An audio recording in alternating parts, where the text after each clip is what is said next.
बुंदेलखंड को लेकर हमेशा ये सवाल उठता रहा कि बुंदेलखंड को विकास की गति कैसी दी जाए, उसे मुख्य धारा में कैसे लाया जाए। हालांकि बीजेपी की सरकार ने वहां पर बुंदेलखंड एक्सप्रेस बना करके डिफेंस कॉरिडोर, इन सब को लेकर के बुंदेलखंड में विकास की कोशिशें जारी हैं। लेकिन राजा बुंदेला हमारे साथ हैं। क्या इस पूरे डेवलपमेंट के मॉडल से आप प्रसन्न हैं? क्या जो पहले कभी आपकी मांग हुआ करती थी वो मांग खत्म हो चुकी है? नहीं हुआ करती थी क्या मतलब, हमारी मांग पहले भी थी, आज भी है, और जब तक बुंदेलखंड राज्य नहीं बनेगा तब तक ये मांग रहेगी। और विकास की जहाँ तक आप बात कर रहे हैं, ये सच है कि बुंदेलखंड में एक बहुमुखी विकास हुआ है, लेकिन हमारा मानना है कि जब तक हमें स्वराज नहीं मिलेगा तब तक समूचा विकास नहीं होगा। और हम यही कहते आए हैं, छोटा परिवार सुखी परिवार, 100 बीमारियों का एक इलाज, वो है बुंदेलखंड राज्य।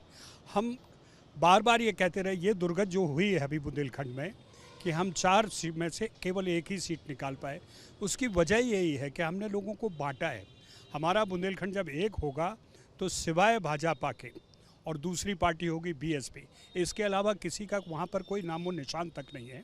और अब ये सही समय है कि 26 करोड़ या 27 करोड़ की आबादी वाले उत्तर प्रदेश को उन 3 भागों में बांटा जाए। और हमारा बुंदेलखंड तो पहले से था, हमारा बुंदेलखंड मुगल काल में था, ब्रिटिश काल में था, और आज़ादी के बाद दुर्भाग्य हुआ कि हमें 2 भागों में बांट दिया गया। तो हम उसी राज्य की बात कर रहे हैं और पार्टी फोरम में कर रहे हैं। बीजेपी में रहते हुए, बीजेपी के में काम करते हुए हम ये बात कह रहे हैं, क्योंकि बीजेपी ने 3 राज्य बनाए हैं और वो राज्य जिनमें आज भाजपा सरकार है, झारखंड को छोड़कर।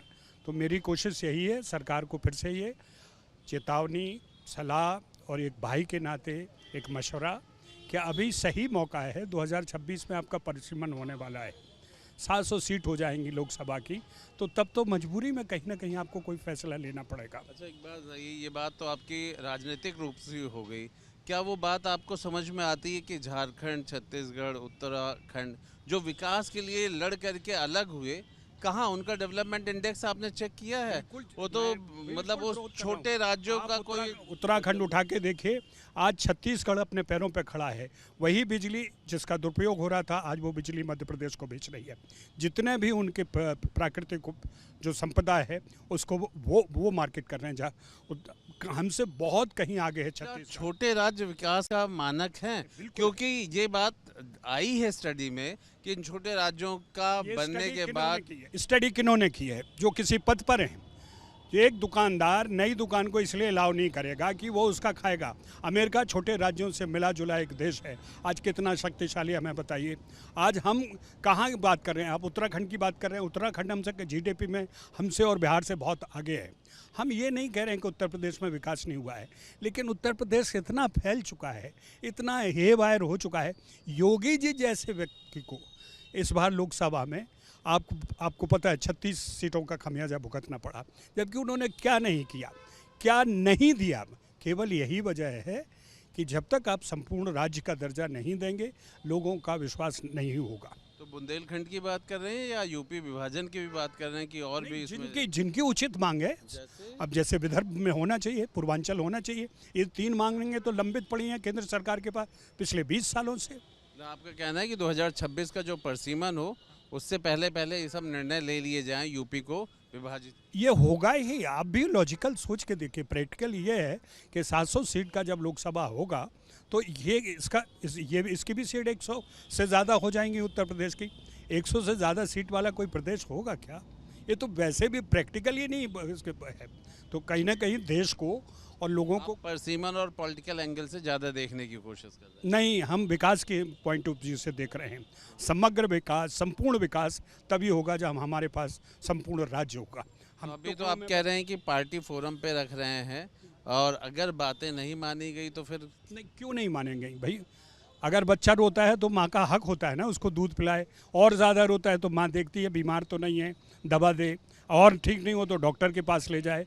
हम पार्टी फोरम पे ही बात कर रहे हैं। हम सड़क पे उतर के ना बसें जला रहे हैं, ना ट्रेन रोक रहे हैं, ना किसी सरकारी संपत्ति को नुकसान पहुंचा रहे हैं। हम तो ऐसा कुछ बात नहीं मानी जाती है तो नहीं, फिर हम और रोएंगे ज़ोर से, तो डॉक्टर के पास ले जाओगे। हम रोएंगे, हम अपनी संपत्ति को, आदमी को, बुंदेलखंड के आदमी को, अपने प्रदेश के आदमी को, अपने देश के आदमी को नुकसान पहुंचा के हम व्यक्तिगत फ़ायदा या अपनी जनता का फ़ायदा कभी नहीं सोचेंगे। हम गांधीवादी हैं, हम मानते हैं कि अहिंसा से बहुत सारी चीज़ें मनवाई जा सकती, हिंसा नहीं करके हम बहुत सारी चीज़ों को अवॉइड कर सकते हैं। 26 का परसिमन और 27 का चुनाव दोनों में है ना कुछ लिंक? बिल्कुल है। 26 के परसिमन के बाद 27 का चुनाव हमारा होगा। हम जीती बाजी हैं और जीते रहेंगे। बहुत बहुत धन्यवाद। हमारे साथ राजा बुंदेला, जो कि बुंदेलखंड को लेकर के वो लड़ते रहे हैं, संघर्ष करते रहे हैं। इनका नाम ही उस संघर्ष के साथ जुड़ा हुआ है। अभी वो भारतीय जनता पार्टी में है, पार्टी के अंदर अपनी बात को रख रहे हैं और बाकायदा कह रहे हैं कि वक्त आ गया है कि बुंदेलखंड को अलग किया जाए, उसका विकास होगा, क्योंकि छोटे राज्य बनने पर कहीं ना कहीं विकास होता है और उसके उदाहरण भी मौजूद हैं। वीडियो जर्नलिस्ट सूफी खान के साथ आलोक पांडे, न्यूज़ नेशन, लखनऊ। बुंदेलखंड को लेकर हमेशा ये सवाल उठता रहा कि बुंदेलखंड को विकास की गति कैसी दी जाए, उसे मुख्य धारा में कैसे लाया जाए। हालांकि बीजेपी की सरकार ने वहां पर बुंदेलखंड एक्सप्रेस बना करके, डिफेंस कॉरिडोर, इन सब को लेकर के बुंदेलखंड में विकास की कोशिशें जारी हैं। लेकिन राजा बुंदेला हमारे साथ हैं। क्या इस पूरे डेवलपमेंट के मॉडल से आप प्रसन्न हैं? क्या जो पहले कभी आपकी मांग हुआ करती थी वो मांग खत्म हो चुकी है? नहीं हुआ करती थी क्या मतलब, हमारी मांग पहले भी थी, आज भी है, और जब तक बुंदेलखंड राज्य नहीं बनेगा तब तक ये मांग रहेगी। और विकास की जहाँ तक आप बात कर रहे हैं, ये सच है कि बुंदेलखंड में एक बहुमुखी विकास हुआ है। लेकिन हमारा मानना है कि जब तक हमें स्वराज्य नहीं मिलेगा तब तक समूचा विकास नहीं होगा। और हम यही कहते आए हैं, छोटा परिवार सुखी परिवार, 100 बीमारियों का एक इलाज, वो है बुंदेलखंड राज्य। हम बार बार ये कहते रहे, ये दुर्गत जो हुई है अभी बुंदेलखंड में कि हम 4 सीट में से केवल एक ही सीट निकाल पाए, उसकी वजह यही है कि हमने लोगों को बांटा है। हमारा बुंदेलखंड जब एक होगा तो सिवाय भाजपा के और दूसरी पार्टी होगी बीएसपी, इसके अलावा किसी का वहाँ पर कोई नामो निशान तक नहीं है। और अब ये सही समय है कि 26 करोड़ या 27 करोड़ की आबादी वाले उत्तर प्रदेश को उन 3 भागों में बांटा जाए। और हमारा बुंदेलखंड तो पहले से था, हमारा बुंदेलखंड मुगल काल में था, ब्रिटिश काल में था, और आज़ादी के बाद दुर्भाग्य हुआ कि हमें 2 भागों में बांट दिया गया। तो हम उसी राज्य की बात कर रहे हैं और पार्टी फोरम में कर रहे हैं। बीजेपी में रहते हुए, बीजेपी के में काम करते हुए हम ये बात कह रहे हैं, क्योंकि बीजेपी ने 3 राज्य बनाए हैं और वो राज्य जिनमें आज भाजपा सरकार है, झारखंड को छोड़कर। तो मेरी कोशिश यही है, सरकार को फिर से ये चेतावनी, सलाह और एक भाई के नाते एक मशवरा कि अभी सही मौका है। 2026 में आपका परिसीमन होने वाला है, 700 सीट हो जाएंगी लोकसभा की, तो तब तो मजबूरी में कहीं ना कहीं आपको कोई फैसला लेना पड़ेगा। अच्छा, एक बात ये बात तो आपकी राजनीतिक रूप से हो गई, क्या वो बात आपको समझ में आती है कि झारखंड, छत्तीसगढ़, उत्तराखंड जो विकास के लिए लड़ करके अलग हुए, कहाँ उनका डेवलपमेंट इंडेक्स आपने चेक किया है? वो तो मतलब वो छोटे राज्यों का कोई, उत्तराखंड उठा के देखिए, आज छत्तीसगढ़ अपने पैरों पे खड़ा है। वही बिजली जिसका दुरुपयोग हो रहा था, आज वो बिजली मध्य प्रदेश को बेच रही है। जितने भी उनके प्राकृतिक जो संपदा है उसको वो मार्केट कर रहे हैं, जहाँ हमसे बहुत कहीं आगे है छत्तीसगढ़। छोटे राज्य विकास का मानक हैं, क्योंकि ये बात आई है स्टडी में कि इन छोटे राज्यों का बनने के बाद, स्टडी किन्होंने की है? जो किसी पद पर हैं। एक दुकानदार नई दुकान को इसलिए अलाउ नहीं करेगा कि वो उसका खाएगा। अमेरिका छोटे राज्यों से मिला जुला एक देश है, आज कितना शक्तिशाली हमें बताइए। आज हम कहाँ की बात कर रहे हैं? आप उत्तराखंड की बात कर रहे हैं। उत्तराखंड हमसे जीडीपी में हमसे और बिहार से बहुत आगे है। हम ये नहीं कह रहे हैं कि उत्तर प्रदेश में विकास नहीं हुआ है, लेकिन उत्तर प्रदेश इतना फैल चुका है, इतना हेवायर हो चुका है। योगी जी जैसे व्यक्ति को इस बार लोकसभा में आपको पता है 36 सीटों का खमियाजा भुगतना पड़ा, जबकि उन्होंने क्या नहीं किया, क्या नहीं दिया। केवल यही वजह है कि जब तक आप संपूर्ण राज्य का दर्जा नहीं देंगे, लोगों का विश्वास नहीं होगा। तो बुंदेलखंड की बात कर रहे हैं या यूपी विभाजन की भी बात कर रहे हैं कि और भी इसमें जिनकी उचित मांग है? अब जैसे विदर्भ में होना चाहिए, पूर्वांचल होना चाहिए, ये 3 मांगेंगे तो लंबित पड़ी हैं केंद्र सरकार के पास पिछले 20 सालों से।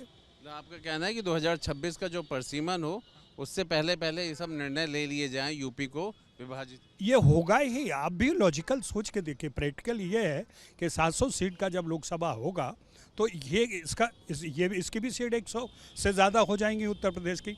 100 से ज़्यादा सीट वाला कोई प्रदेश होगा क्या? ये तो वैसे भी प्रैक्टिकल ही नहीं इसके है। तो कहीं ना कहीं देश को और लोगों को परसीमन और पॉलिटिकल एंगल से ज़्यादा देखने की कोशिश कर रहे हैं। नहीं, हम विकास के पॉइंट ऑफ व्यू से देख रहे हैं। समग्र विकास, संपूर्ण विकास तभी होगा जब हमारे पास संपूर्ण राज्य होगा। हम अभी तो आप कह रहे हैं कि पार्टी फोरम पे रख रहे हैं, और अगर बातें नहीं मानी गई तो फिर? नहीं, क्यों नहीं मानेंगे भाई? अगर बच्चा रोता है तो माँ का हक होता है ना उसको दूध पिलाए, और ज़्यादा रोता है तो माँ देखती है बीमार तो नहीं है, दवा दे, और ठीक नहीं हो तो डॉक्टर के पास ले जाए। हम पार्टी फोरम पे ही बात कर रहे हैं। हम सड़क पे उतर के ना बसें जला रहे हैं, ना ट्रेन रोक रहे हैं, ना किसी सरकारी संपत्ति को नुकसान पहुंचा रहे हैं। हम तो ऐसा कुछ बात नहीं मानी जाती है तो? नहीं, फिर हम और रोएंगे ज़ोर से, तो डॉक्टर के पास ले जाओगे। हम रोएंगे, हम अपनी संपत्ति को, आदमी को, बुंदेलखंड के आदमी को, अपने प्रदेश के आदमी को, अपने देश के आदमी को नुकसान पहुंचा के हम व्यक्तिगत फ़ायदा या अपनी जनता का फ़ायदा कभी नहीं सोचेंगे। हम गांधीवादी हैं।